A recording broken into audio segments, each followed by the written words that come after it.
আসসালামু আলাইকুম। আমরা মোটরসাইকেল নিয়ে শেরপুর জেলার বিভিন্ন স্থান ঘুরে বেড়াচ্ছি। আর আজ আমরা যাচ্ছি শেরপুর জেলার নাকুগাঁও বর্ডার।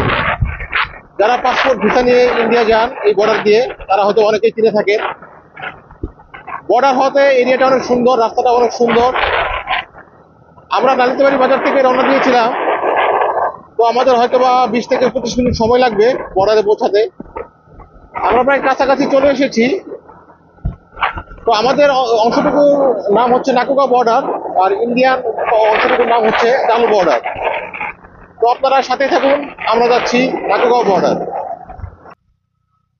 আমরা বর্ডারে চলে এসেছি। এটা একটা ইন্ডিয়ান ট্রাক। এই ট্রাকগুলোতে করে হচ্ছে এই যে পাথরগুলো আসে আমাদের দেশে, পরে এখান থেকে প্রসেস করা হয়। প্রসেস করে সারা বাংলাদেশে এই পাথরগুলো চলে যায়। এই যে দুপাশেই আপনার হচ্ছে পাথরের স্তূপ, এগুলো সব হচ্ছে ইন্ডিয়া থেকে এসেছে। এই যে শ্রমিকরা কাজ করছে পাথরের, এই সামনেই বর্ডার।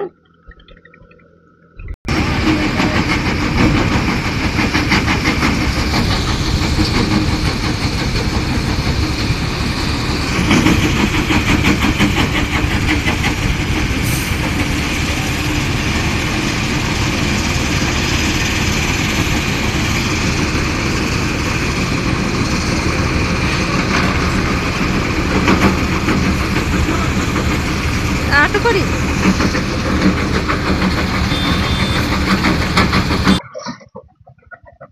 এই যে এটি একটি ইন্ডিয়ান ট্রাক। এই ট্রাকগুলো দিয়ে হচ্ছে আপনার এই যে এই বড় বড় পাথরগুলো এসেছে, অনেক বিশাল বিশাল পাথর এগুলো। আর এই যে আমাদের দেশের শ্রমিক ভাইরা বোনেরা এই পাথরগুলো ভাঙছে, এখানে কাজ করছে। আমরা নাকুগাঁও স্থলবন্দরে পৌঁছে গিয়েছি। এটা হচ্ছে ওদের গেট। এই যে এটা হচ্ছে বিজিপি চেকপোস্ট। এখানে হচ্ছে আপনার ইমিগ্রেশন প্রসেস কমপ্লিট করে ভারতে প্রবেশ করতে হয়। এখানে হচ্ছে বাংলাদেশ শেষ, এরপরে হচ্ছে ভারত।